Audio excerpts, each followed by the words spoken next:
Chapter 17. And the word of the Lord came unto me, saying, Son of man, put forth a riddle, and speak a parable unto the house of Israel, and say, Thus saith the Lord God, A great eagle with great wings, long-winged, full of feathers, which had divers colors, came unto Lebanon, and took the highest branch of the cedar. He cropped off the top of his young wings, and carried it into a land of traffic. He set it in a city of merchants. He took also of the seed of the land, and planted it in a fruitful field. He placed it by great waters, and set it as a willow tree. And it grew, and became a spreading vine of low stature, whose branches turned toward him, and the roots thereof were under him. So it became a vine, and brought forth branches, and shot forth sprigs. There was also another great eagle, with great wings and many feathers, and behold, this vine did bend her roots toward him, and shot forth her branches toward him, that he might water it by the furrows of her plantation. It was planted in a good soil by great waters, that it might bring forth branches, and that it might bear fruit, that it might be a goodly vine. Say thou, Thus saith the Lord God, Shall it prosper? Shall he not pull up the roots thereof, and cut off the fruit thereof, that it wither? It shall wither in all the leaves of her spring, even without great power, or many people to pluck it up by the roots thereof. Yea, behold, being planted, shall it prosper? Shall it not utterly wither, when the east wind toucheth it?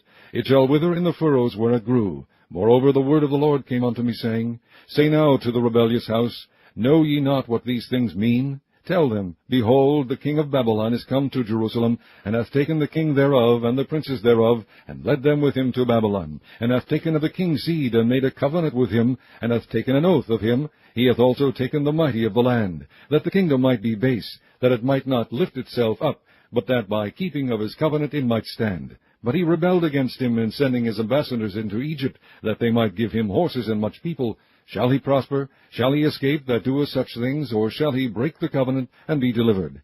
As I live, saith the Lord God, surely in the place where the king dwelleth, that made him king, whose oath he despised, and whose covenant he brake, even with him in the midst of Babylon he shall die.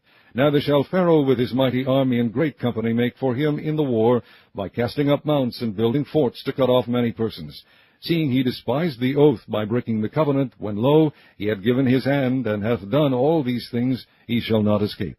Therefore thus saith the Lord God, As I live, surely mine oath that he hath despised, and my covenant that he hath broken, even it will I recompense upon his own head. And I will spread my net upon him, and he shall be taken in my snare, and I will bring him to Babylon, and will plead with him there for his trespass that he hath trespassed against me.